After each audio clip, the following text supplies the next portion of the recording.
இது சுவிஸ் தமிழ் டிவியின் இன்றைய பிரதான செய்திகள். செய்தி ஆசிரியர் தேவாமதன். செய்திகளை வாசிக்கும் நான் துரையப்பா வினோத் கண்ணன். முதலில் தலைப்புச் செய்திகள். போலி கோவிட்-19 சான்றிதழ் வழங்கிய சுவிஸ் மருத்துவர். சுவிட்சர்லாந்தில் ரகசியமாக பாதுகாக்கப்படும் விலை உயர்ந்த ஓவியம். பெர்னில் ரஷ்ய உளவாளி வாங்கிய 1000 ஸ்னைப்பர் அவைகள். சூரிச்சில் பேக்கரியை உடைத்து கொள்ளையிட்ட 2 கைது. கோவிட் தடுப்பூசி போடாத சுவிஸ் ஊழியர்களின் வழக்குகள் தள்ளுபடி.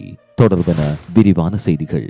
சுவிட்சர்லாந்தின் இன்றைய செய்திகளுக்கான பிரதான அனுசரணை வழங்குபவர்கள். உங்கள் பழுதடைந்த கைத்தொலைபேசி மற்றும் மடிக்கணினிகளை மிக குறைந்த விலையில் திருத்திக் கொள்ள சூரிச் நகரில் நம்பிக்கையான நம்பவர் நிறுவனம் ஸ்மார்ட் ஹேண்ட் ரெப்பரத்தூர். புத்தம் புதிய தொலைபேசிகளுக்கு விசேட விலை கழிவுகளும் வழங்கப்படுகின்றன. ஸ்மார்ட் ஹேண்ட் ரெப்பரத்தூர் சூரிச். உங்களின் ஆயுள் காப்பீடு, வாகன காப்பீடு, வீட்டு காப்பீடு முதல் அனைத்து காப்புறுதி சேவைகளுக்கும் சுவிட்சர்லாந்தின் ஆர்கோ மாகாணத்தில் மக்கள் நன்மதிப்பை வென்ற நிறுவனம் ஆம்னிஸ் சர்வீஸ் சொல்யூஷன்ஸ்.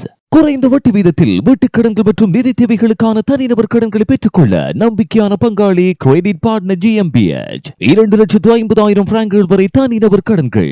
இப்போதை தொடர்பு கொள்ளுங்கள் கிரெடிட் பார்ட்னர் GmbH. சுவிட்சர்லாந்தின் சூரிச் நகரில் புத்தம் புதிய டிசைன்களுடன் கண்கவர் தங்க நகைகளுக்கு நாட வேண்டிய ஒரே இடம் AK கோல்ட் ஜுவல்லரி. உங்கள் அழகை மேலும் மெருகூட்ட மெய்சில் இருக்கும் விலை கழிவுகளோடு நகைகளை பெற்றுக் கொள்ளவும் பழைய நகைகளை திருத்திக் கொள்ளவும் நாடுங்கள் AK கோல்ட் ஜுவல்லரி. சுவிட்சர்லாந்தின் பெர்ன் கண்டோனில் பாரிய தேடுதல் வேட்டை முன்னெடுக்கப்பட்டுள்ளது. பெர்னின் இன்டர்லாகேன் பகுதியில் இந்த தேடுதல் நடவடிக்கை மேற்கொள்ளப்பட்டது. செவ்வாய்க்கிழமை மாலை ஒரு கோப் சந்தையில் உரத்த அலறல்களை கேட்ட சிலர் பீதியில் உதவிக்காக போலீசாரை அழைத்ததை அடுத்து பல ஆம்புலன்ஸ்கள் மற்றும் காவல்துறை அதிகாரிகள் நிறுத்தப்பட்டனர். இதனால் அந்த பகுதியில் மிகுந்த பரபரப்பு நிலவியது. பின்னர் காவல்துறை இது பற்றி தெரிவிக்கையில், ஆண்டர்சீனில் உள்ள பான்ஹோப் திராசவில் உள்ள ஒரு உணவகத்தில் ஏற்பட்ட வாக்குவாதத்தால் பரபரப்பு ஏற்பட்டதாக கூறினர். 2 பேர் லேசான காயமடைந்து மருத்துவமனையில் அனுமதிக்கப்பட்டனர். போலீஸ் வந்து பார்த்தவழி நிலைமை கட்டுக்குள் இருந்ததாகவும் சம்பவம் பற்றிய மேலதிக விசாரணைகள் தற்போது இடம்பெற்று வருவதாகவும் கூறப்படுகிறது.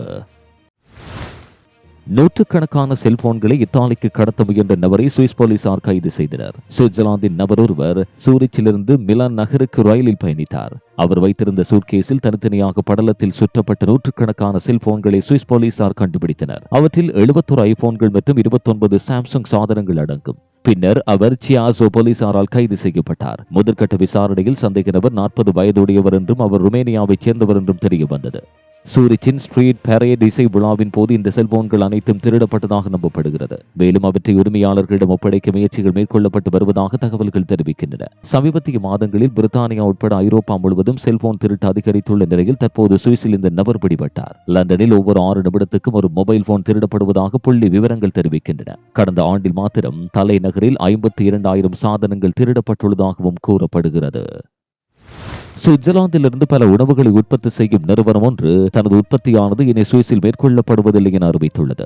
ஜாம்கள், டின்களில் அடைக்கப்பட்ட காய்கறிகள் மற்றும் டின்களில் அடைக்கப்பட்ட ரவியோலி ஆகியவற்றுக்கு பெயர் பெற்ற சுவிஸ் பிராண்டான ஹீரோ 1886 ஆண்டு முதல் தமது உற்பத்திகளை சுவிட்சர்லாந்தின் கண்டோன் ஆர்கோவில் லென்ஸ்பர்க் பகுதியில் மேற்கொண்டு வருகின்றமை குறிப்பிடத்தக்கது. குறித்த ஹீரோ பிராண்ட் தயாரிப்புகள் குழந்தைகளுக்கான போத்தலில் அடைக்கப்பட்ட உணவுகளுக்கு மிகவும் பிரபல்யமாக இருந்தமை குறிப்பிடத்தக்கது. இந்த உற்பத்தி நடவடிக்கைகள் 2024 ஆண்டின் இறுதியில் ஸ்பெயினுக்கு மாற்றப்படும் என குறித்த நிறுவனம் தற்போது அறிவித்துள்ளது.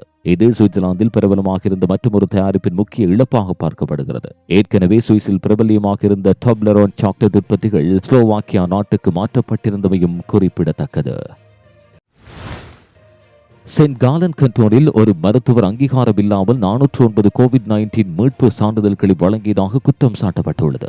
அவருக்கு எதிரான விசாரணை சென்ட் காலன் மாவட்ட நீதிமன்றில் புதன்கிழமை காலை தொடங்கியது. போலி ஆவணங்களை தயாரித்ததற்கென நிபந்தனையுடன் கூடிய சிறை தண்டனையை அரசு வழக்கறிஞர் கோருகிறார். இது தொடர்பில் மேலும் தெரிய வருகையில், சென்ட் காலன் மாகாணத்தை சேர்ந்த இப்போது 78 வயதான மருத்துவர் செப்டம்பர் 2021 மற்றும் ஏப்ரல் 2022 இடையில் கோவிட்-19 தொடர்பாக மொத்தம் 51 தடுப்பூசி சான்றிதழ்கள் மற்றும் 409 மீட்பு சான்றிதழ்களை வழங்கியதாக கூறப்படுகிறது. வெளிநாட்டுக்கு செல்ல அல்லது உணவகங்கள் அல்லது நடன அரங்குகளை அணுகுவதற்கான சான்றிதழ்களை இவர் வழங்கியுள்ளார். பூர்வாங்க சிக்கல்களை தெளிவுபடுத்துவதன் மூலம் விசாரணை தொடங்கியது. போலி ஆவணங்கள் இல்லை என்று மருத்துவரின் தரப்பு வழக்கறிஞர் விமர்சித்தார். எனினும் மறுப்பு மனுவை நீதிமன்றம் நிராகரித்ததாக தெரிவிக்கப்படுகிறது.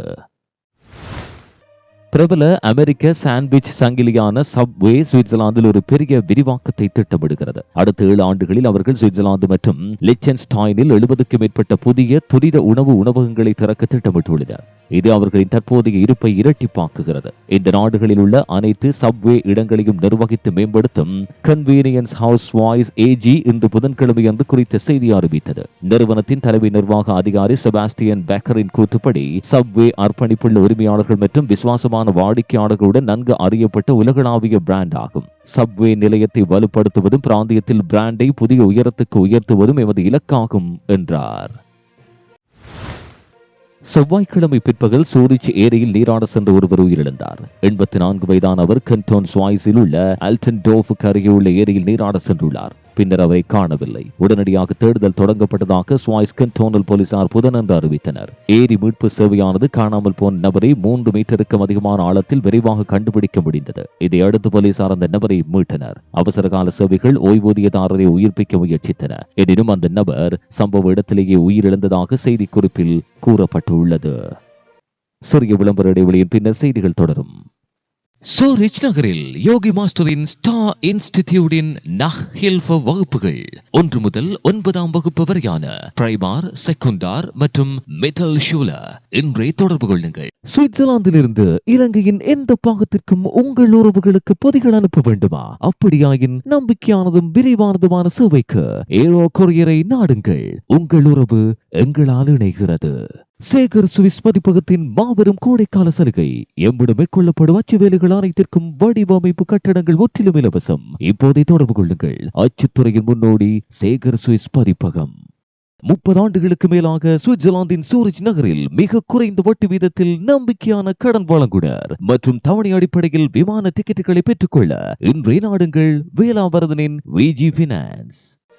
பல தடுப்பூசி போடப்படாத சுவிஸ் ஊழியர்களின் வழக்குகளை சூரிச் பிளாக் மாவட்ட நீதிமன்றம் தள்ளுபடி செய்துள்ளது. கோவிட் தடுப்பூசியை மறுத்ததால் அவர்கள் பணி நீக்கம் செய்யப்பட்டதற்கு எதிராக 4 குழு உறுப்பினர்கள் சட்ட நடவடிக்கை எடுத்தனர். கீஸ்டோன் SDA செய்தி நிறுவனத்தின் வேண்டுகோளின் பிரகாரம் நீதிமன்ற தலைவர் புதனன்று வழக்குகள் தள்ளுபடி செய்யப்பட்டதாக அறிவித்தார்.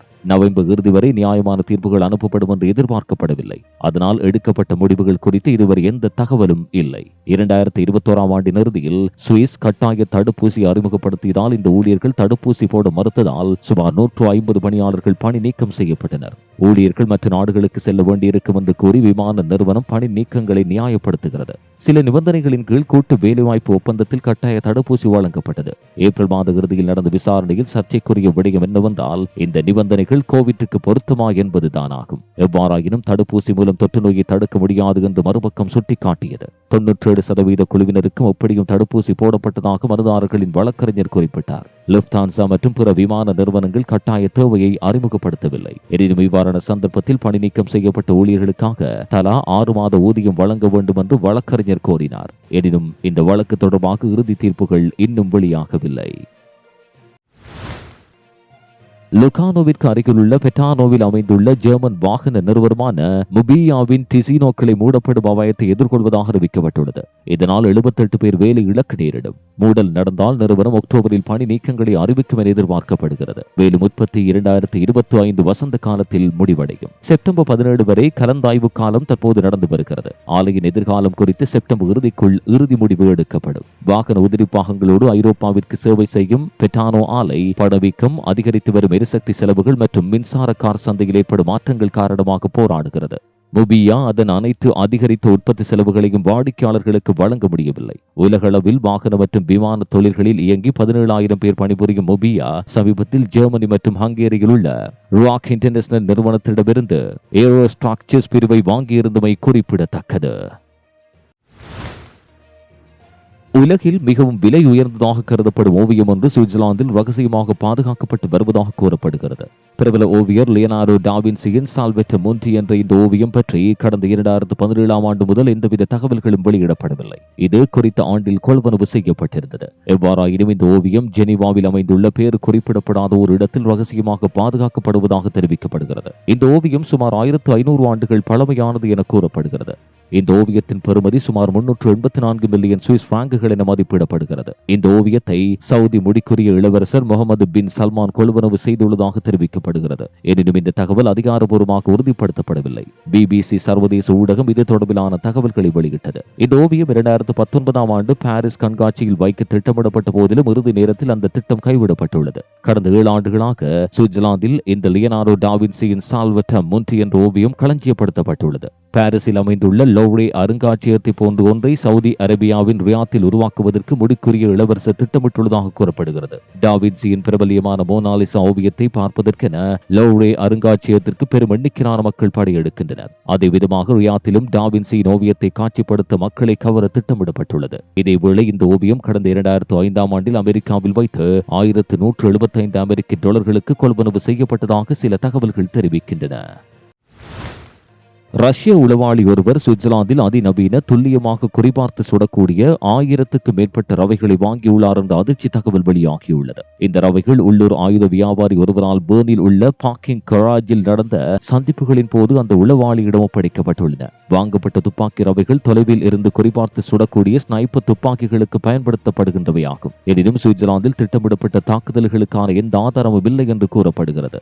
பெர்கன்ஸ்டோக் மாநாட்டுக்கு முன்னர் பேர்னில் பணியாற்றிய ரஷ்ய ராஜதந்திரி ஒருவர் உளவாளியாக இனங்காணப்பட்டதை அடுத்து போர் பொருட்கள் மற்றும் தடை சட்ட மீறல்கள் குறித்து சமஷ்டி சட்டமா அதிபர் அலுவலகம் விசாரணைகளை நடத்துகிறது. எனினும் குறித்த ரஷ்ய உளவாளி சுவிட்சர்லாந்தை விட்டு வெளியேறியுள்ளார். பெண்களுக்கான ஓய்வூதிய வயதை 64 இருந்து 65 உயர்த்துவது குறித்து 2022 நடத்தப்பட்ட சுவிஸ் வாக்கெடுப்புக்கு எதிராக சமஷ்டி நீதிமன்றில் கிரீன் கட்சி மேல்முறையீடு செய்துள்ளது. இந்த வாக்கெடுப்பை மீண்டும் நடத்த வேண்டுமா என்ற கேள்விக்கு சமஷ்டி நீதிமன்றம் பதிலளிக்கும். ஓய்வூதிய முறை பற்றிய அரசாங்கத்தின் புள்ளி விவரங்கள் தவறாக கணக்கிடப்பட்டது. அண்மையில் வெளியானதை அடுத்து இடதுசாரி சமூக ஜனநாயக கட்சியின் பெண்கள் பிரிவு மற்றும் சுவிஸ் கிரீன் கட்சி ஆகிய இரண்டும் 2022 வாக்கெடுப்பிற்கு எதிராக முறைப்பாடுகளை அளித்தன. 2022 செப்டம்பரில் வரும் 50.5% வாக்காளர்களால் அங்கீகரிக்கப்பட்ட மிக நெருக்கமான வாக்கெடுப்பு முடிவு தவறான வாதங்களின் அடிப்படையில் பெறப்பட்டது என்று அவர்கள் வாதிடுகின்றனர். கிரீன் கட்சி சூரிச் மற்றும் ஜெனீவா நீதிமன்றங்களில் இது தொடர்பான மனுக்களை தாக்கல் செய்தது. எனினும் வாக்கெடுப்பு நாடு முழுவதும் நடத்தப்பட வேண்டும் என்பதால் மேன்முறையீட்டை சமஷ்டி நீதிமன்ற மட்டத்திற்கு கொண்டு செல்வதாக நேற்று அறிவித்தது. 2025 ஜனவரி 1ஆம் தேதி முதல் புதிய ஓய்வூதிய வயது நடைமுறைக்கு வருவதற்கு முன்பு அனைத்து பெண்களுக்கும் தெளிவுபடுத்தும் வகையில் நீதிமன்றத்தின் விரைவான முடிவை நாங்கள் எதிர்பார்க்கிறோம் என கிரீன் கட்சியின் தலைவர் லிசா மசோன் கூறினார். புதன்கிழமை இரவு சூரிச் மாவட்டம் 4 உள்ள ஒரு பேக்கரியில் 2 திருடர்களை சூரிச் நகர போலீசார் பிடித்தனர். 15 மற்றும் 16 வயதுடைய 2 இளைஞர்களே கைது செய்யப்பட்டனர். நள்ளிரவு 1 மணிக்கு பின்னர் பேக்கரியை யாரோ உடைப்பதாக போலீசாருக்கு தெரிவிக்கப்பட்டுள்ளது. அவசர சேவைகள் தளத்திற்கு வந்தவேளை 2 பேர் பின் கதவு வழியாக தப்பியோடினர். பின் தொடர்ந்த போலீசார் கொள்ளையர்களை பிடித்து கைது செய்தனர். அவர்கள் 15 வயது மற்றும் 16 வயது மொராக்கோவை சேர்ந்தவர்கள் என தெரிய வருகிறது. மேலும் விசாரணைக்கென 2 வாலிபர்களும் ஸ்டேஷனுக்கு அழைத்து செல்லப்பட்டனர். இதுவரை நீங்கள் கேட்டது சுவிஸ் தமிழ் டிவியின் இன்றைய பிரதான செய்திகள். மேலும் கண்டோன் செய்திகளை தினமும் பார்வையிட எங்களுடைய உத்தியோகபூர்வ இணையதளமான swisstamil24.com அணுகுங்கள். வணக்கம்.